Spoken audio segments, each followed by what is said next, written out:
E deixa eu dar boa noite para o Capelli, que está comigo aqui no estúdio. Boa noite, Capelli, bem-vindo mais uma vez ao Papo Antagonista.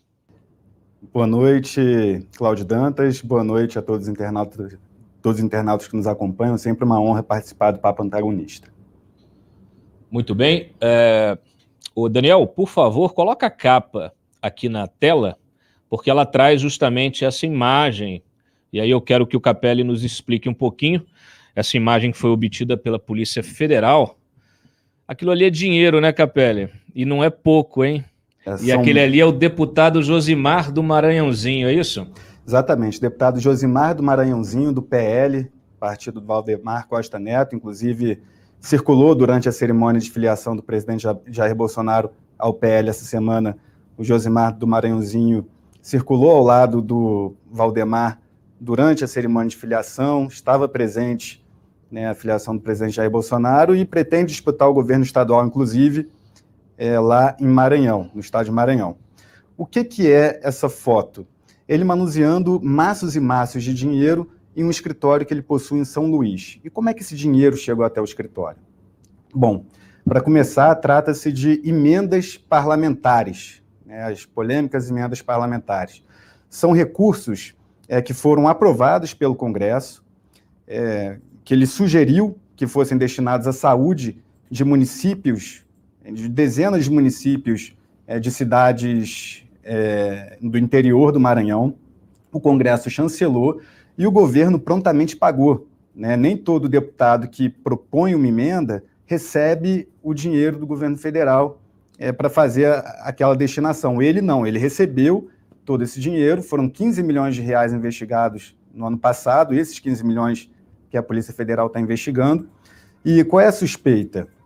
Ele indicava esses repasses, a maioria, né, todos praticamente na área da saúde, a grande maioria, para prefeituras aliadas. São prefeitos que ele ajudou a eleger, são prefeitos que são da entourage dele. Então, ele mandava esses recursos, direcionava esses recursos, milhões e milhões de reais, para essas prefeituras, e essas prefeituras contratavam empresas até de fachada para prestar serviço, prestar supostos serviços, né?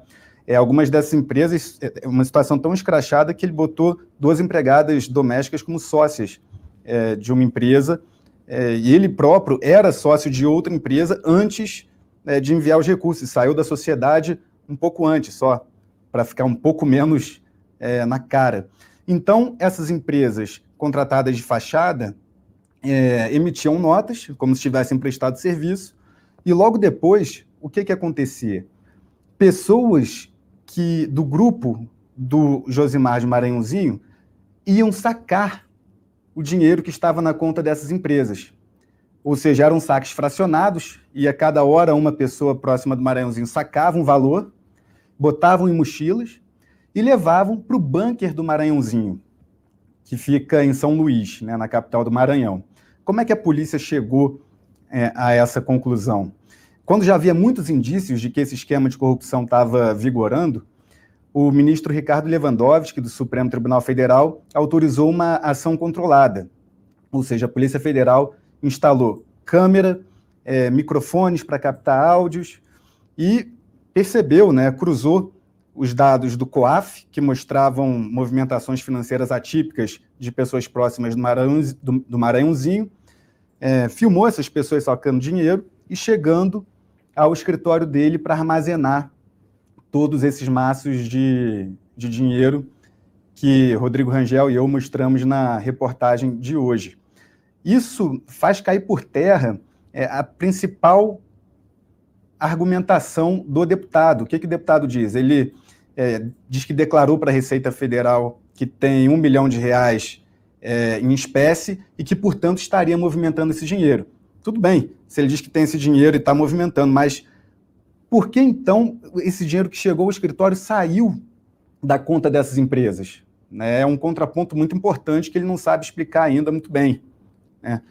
E o próprio Josimar do Maranhãozinho, Cláudio Dantas, é uma figura que parece ser folclórica, assim, porque ele entrou na política em 2000... Deixa eu te interromper, posso? Claro. Eu quero falar dessa trajetória dele, só que antes, já que você explicou o esquema e já traduziu a imagem para o nosso espectador, eu queria reforçar a informação que está na reportagem, inclusive temos o vídeo, que é o flagrante também, né, do Maranhãozinho com o Valdemar Costa Neto na filiação do Bolsonaro. Eu acho que isso dá o tamanho da coisa para o nosso espectador. Nós estamos falando de um deputado, de mais um deputado federal no meio de 513 deputados. Não, nós estamos falando de um deputado da mais alta confiança do dono do PL, que acabou de receber o presidente da República. Solta o vídeo, por favor.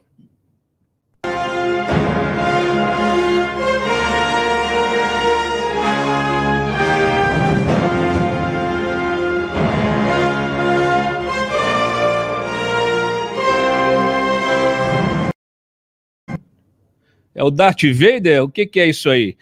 Parece, né? Essa trilha sonora. Agora, eu não sei mais quem é a noiva de quem, porque segurar no bracinho assim não é para qualquer um, né? Não é qualquer um que segura e nem que deixa segurar. Então, de fato, nós estamos aqui diante, obviamente, de um escândalo que demanda explicações, não é só do Maranhãozinho, que até soltou uma nota aqui, mas do próprio Valdemar Costa Neto e, por que não, do presidente da República, que é quem tem a chave do cofre, no fim das contas, né, do nosso cofre, e que liberou essas emendas, né? Agora sim, vamos falar do perfil do Maranhãozinho, porque você mencionou na reportagem aqui, ele que começou como... Ele era... Vamos falar aqui, tem duas coisas que eu acho que são interessantes, né? Uma que fala da evolução do patrimônio, outra da trajetória dele, né? Aqui fica muito claro que o Maranhãozinho enriqueceu na política e não antes dela, não é? E botou a família inteira dentro da política também, né, Capelli? Exatamente. A mulher dele é deputada estadual, ele tem sobrinho também que atua na política. Ele foi eleito pela primeira vez em 2004 para assumir a prefeitura de Maranhãozinho, uma cidade de 20 mil habitantes no interior do estado. E naquela época, né, ele se elegeu em 2004 e em 2008, quando ele fez a declaração de bens pela primeira vez, ele declarou ter R$460 mil. Já em 2018, na última eleição agora para deputado federal, ele declarou ter 14 milhões de reais, mais de 14 milhões de reais, ou seja, uma evolução patrimonial aí de mais de 3.000%. Para se ter ideia, né, de como ele é uma figura folclórica até assim no estado, né, ele foi eleito com uma votação muito expressiva, foi uma votação recorde em 2018, e ele comprou um jato, ele tem um avião, ele tem um avião, acho que é um monomotor, para circular pelo interior do estado. Então ele chega em cidades do interior, algumas até em estrada de terra, com avião. E aí quando ele aterriza, ele monta na asa do avião, acena para as pessoas, sempre com um relógio dourado vistoso no pulso, e diz que enriqueceu como empresário, né, como empreendedor do setor da agropecuária, mas dá para perceber nitidamente que foi durante a vida pública que esse patrimônio foi multiplicado. É impressionante, é impressionante. Temos aqui uma fotinha dele também, com ele, Bolsonaro, fotinha do Maranhãozinho, o homem que está nesta foto com as mãos no dinheiro, e o presidente da República. Essa foto foi feita também na filiação do Bolsonaro agora, no dia 30. Ele quer o apoio do Bolsonaro para a eleição estadual no Maranhão. Ele quer o apoio do partido, né, do próprio Valdemar, e do presidente Jair Bolsonaro na eleição ao governo estadual. Inclusive, ontem, estava divulgando pesquisas que mostram um suposto crescimento eleitoral dele na disputa ao Palácio dos Leões. E eu perguntei a ele ontem se havia alguma possibilidade de ele abrir mão da candidatura ao governo estadual. Ele disse que não. Muito bem. Vamos ter muita coisa ainda desse assunto, porque, como disse o Kim Kataguiri, é só a ponta do iceberg. Agora, prestem atenção em como funciona o esquema. Tem um fluxograma aqui, põe na tela, por favor. porque aí fica bem mastigadinho e qualquer um pode entender. Põe na tela, por favor, Daniel.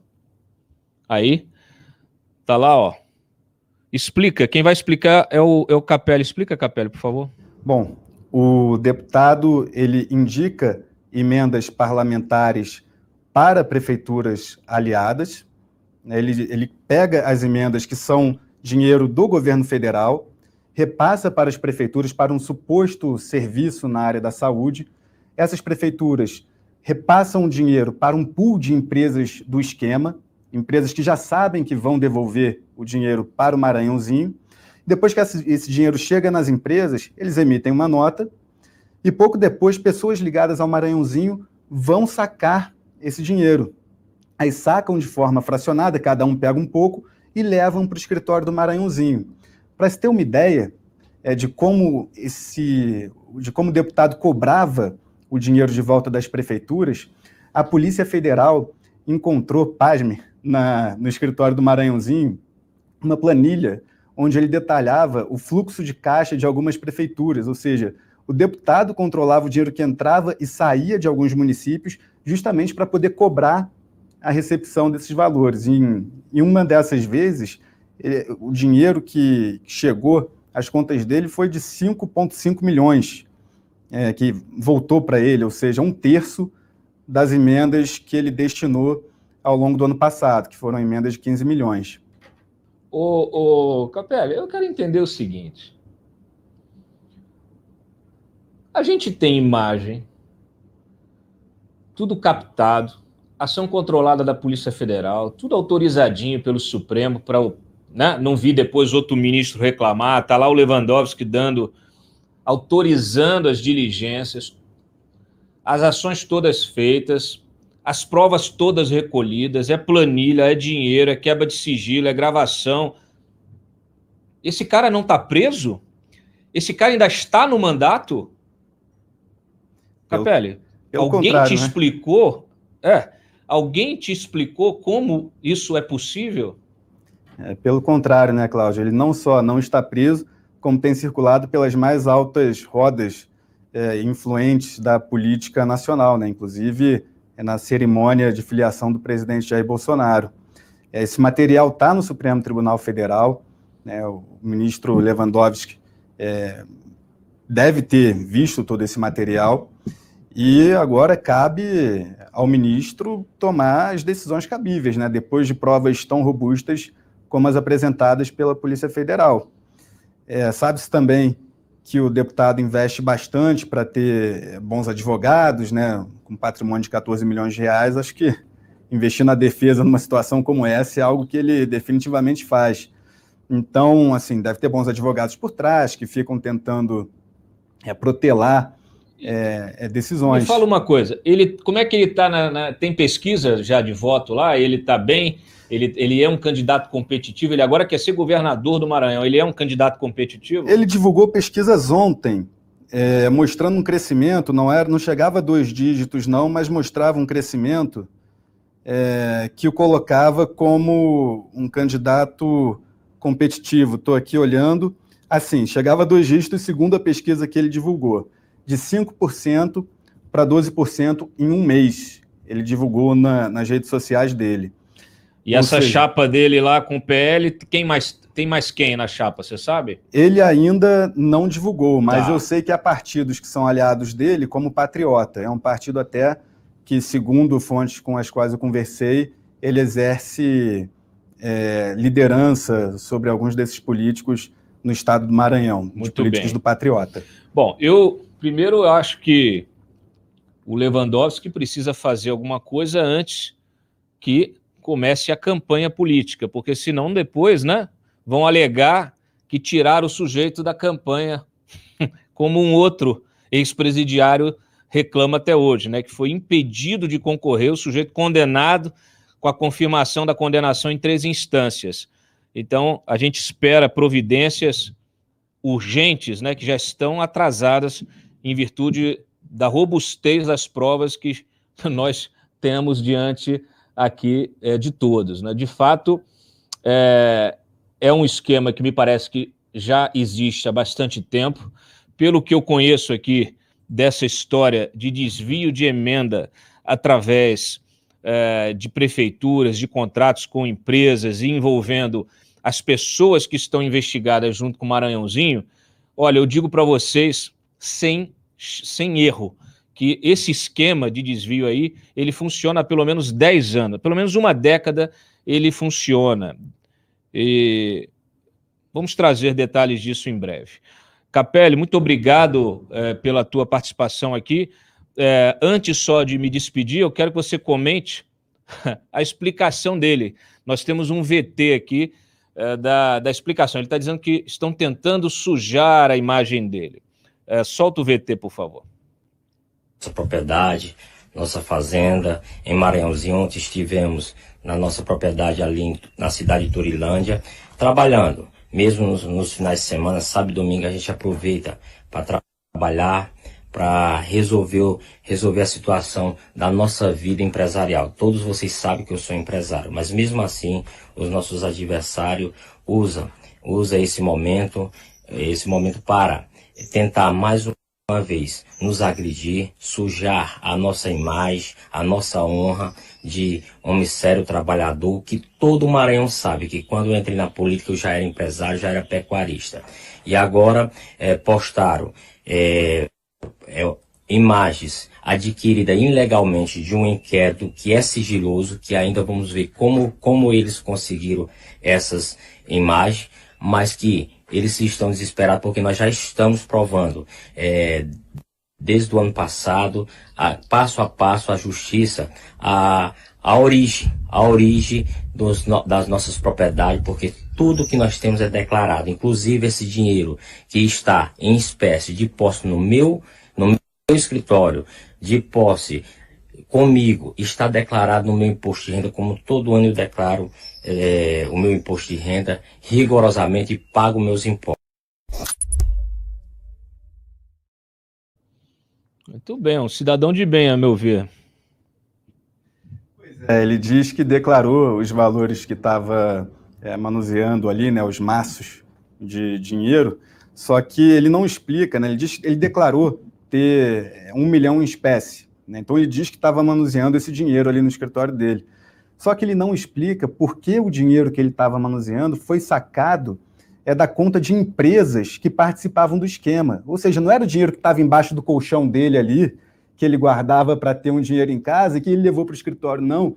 Esse dinheiro que estava sendo manipulado era dinheiro sacado da conta de empresas. Empresas que têm contratos com prefeituras, contratos esses azeitados, né, por recursos das emendas parlamentares, é isso? Exatamente, recursos de emendas parlamentares, a esmagadora maioria desses recursos voltadas para a área da saúde no meio da pandemia. Ou seja, é muito grave. Né? Não é desvio, não é qualquer desvio, é desvio da área da saúde no meio de uma pandemia, dinheiro que deveria estar indo para hospitais, para comprar, para dar atenção primária, que poderia ser usado no tratamento de pessoas, que acabava sendo desviado e indo parar no escritório dele. Então, ele fala que estava manuseando o dinheiro que ele declarou, mas não explica por que esse dinheiro só chegou ao escritório dele depois de sair da conta de empresas que supostamente teriam prestado serviço na área da saúde após indicação de emendas parlamentares dele. Muito bem. Ô Maranhãozinho, da próxima vez que você for gravar um vídeo na sua fazenda, filma os bois, né? Porque não tem nada ali, um curral vazio. Põe uns bois lá, pelo menos. É o seguinte, nós repercutimos, ouvimos o presidente do Conselho de Ética da Câmara, ele explicou que é necessária a provocação, né, de algum partido para a abertura de um processo. Disse que não tem nada contra a abertura. O Paulo Aze, aqui do DEM da Bahia, disse que não tem nada contra a abertura de um processo, né, mas que, obviamente, precisa ser feita uma representação. A rede, o Randolph já avisou aqui que a rede vai entrar com representação já na semana que vem e vamos aguardar, né? E, bom, aí a gente fez aqui uma repercussão longa, falamos com muita gente, vou destacar algumas coisinhas aqui. Olha, o Oriovisto, por exemplo, disse que se fosse bom, o orçamento não seria secreto, né? Aí já falando não só desse esquema, mas globalmente em relação a esse problema das emendas secretas. Se fosse né? Se fosse uma coisa correta, limpa, transparente e tal, direitinho, dinheiro chegando na ponta para o cidadão, para que secretismo, né? O Júlio Marcelo também. É por isso que esse orçamento é secreto. Fica muito claro, né? O Kim, como eu disse, é a ponta do iceberg. O Arthur Duval disse que podemos chamar de mensalão do Bolsonaro. O Cajuru disse que a bandalheira virou regra. O Bozella disse que o orçamento secreto faz mensalão parecer brincadeira. E o presidente do Novo disse que, o Eduardo Ribeiro disse que era óbvio que isso ia acontecer. Então, Capelli, parabéns você e o Rangel, que assinam essa capa, e aguardamos a próxima participação aqui no Papo Antagonista. Eu que agradeço, sempre uma honra. Muito bem. Bom, a Cruzoé traz outras reportagens importantes, uma da Helena Mader falando do fundão do Valdemar, na verdade, como o Valdemar lucra pessoalmente com parte do fundo partidário que cabe à legenda. Ele, em apenas 3 anos, arrumou um jeito de arrancar para ele próprio ao menos R$1 milhão. Parte disso, acredite, foi assinando a própria demissão. Ele assinou a demissão, recebeu R$120 mil de indenização, depois foi contratado via pessoa jurídica. Ele que é o dono do partido. Então, são essas coisas que, de fato, deixam a gente sempre aqui muito revoltado, né, com